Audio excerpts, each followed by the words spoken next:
말씀 묵상으로 복된 하루를 시작하신 사랑하는 교우 여러분, 그리스도의 이름으로 여러분들의 삶을 응원하며 축복합니다.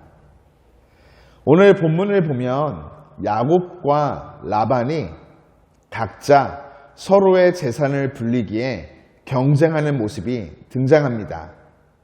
그 시작은 이러하였죠. 야곱이 고향으로 돌아가기를 라반에게 청합니다. 하지만 라반은 야곱을 보낼 생각이 없었죠. 왜냐하면 야곱을 통해서 재산이 많이 늘어났기 때문입니다. 그래서 라반과 야곱은 새로운 계약을 맺게 됩니다.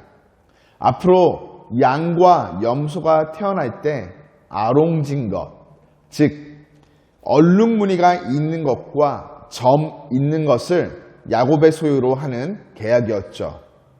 그런데 외삼촌이며 장인이었던 라반이 치사하게도 아롱진 것과 점 있는 것들을 모두 자신의 아들들에게 주고는 야곱과 사흘길이나 되는 먼 거리에 배치합니다. 야곱이 치는 양과 염소 중에서 아롱진 것과 점 있는 것이 도저히 나올 수 없도록 상황을 만들어버린 것입니다. 하지만 야곱, 아롱진 것과 점 있는 것을 얻기 위해 자신만의 방법을 동원합니다. 나뭇가지의 껍질을 벗겨 흰 무늬를 내어 교미할 때 보여주는 과학적으로는 전혀 근거가 없는 행동을 보이는 것이죠. 어떻게 해서라도 자신의 재산을 늘리겠다는 야곱의 결연한 의지의 표현이었던 것입니다. 그런데 실제로 아롱지고 점 있는 양과 염소가 야곱이 치고 있는 가축 무리 가운데 태어나게 됩니다.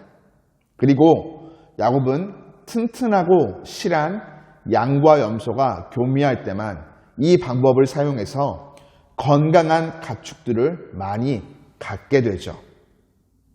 오늘 야곱과 라반의 이러한 모습은 레아와 라헬이 아들 낳기에 경쟁해서 12아들을 낳는 것과 크게 별반 달라 보이지가 않습니다.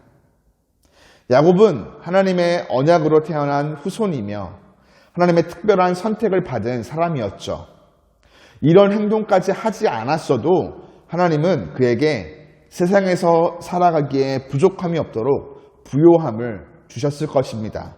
이미 아브라함과 이삭을 통해서 하나님은 이러한 모습들을 보여주셨죠. 하지만 야곱은 자신이 어떠한 존재인지를 망각한 채 근거도 없는 방법으로 재산을 불리려고 합니다.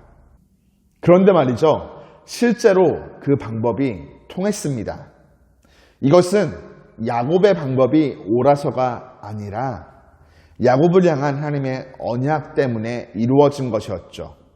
어떤 이는 이것이 야곱의 믿음 때문에 하나님이 응답하신 것이라고 말하지만 야곱의 양과 염소는 말씀하신 것을 그대로 이루시는 전능하신 하나님의 신실함에 의해 이루어진 것입니다.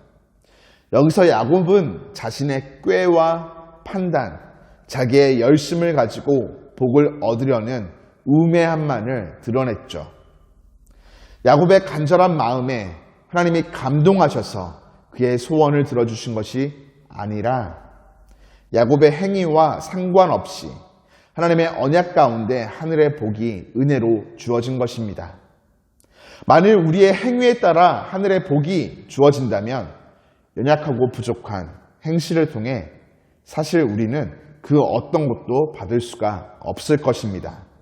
그러나 하나님은 우리의 어떠함이 아닌 하나님의 언약을 이루어 가시는 자신의 신실함으로 자기 자녀들에게 하늘의 복을 허락해 주십니다.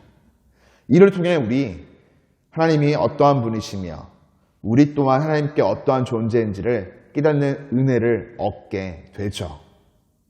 여러분, 아버지는 자녀의 어떠함이 아닌 자녀를 향한 아버지의 사랑에 근거하여 자녀를 입히고 먹이며 돌보고 삶을 좋은 것으로 채워주는 존재입니다.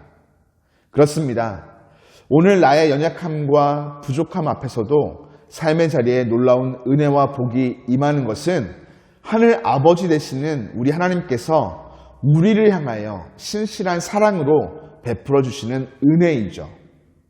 이를 기억하며 우리들 은혜로 허락된 오늘 사랑받고 있는 언약의 자녀로서 하나님께 감사와 영광을 돌리며 하나님의 자녀로 바른 길을 걸어가기를 주님의 이름으로 축복합니다.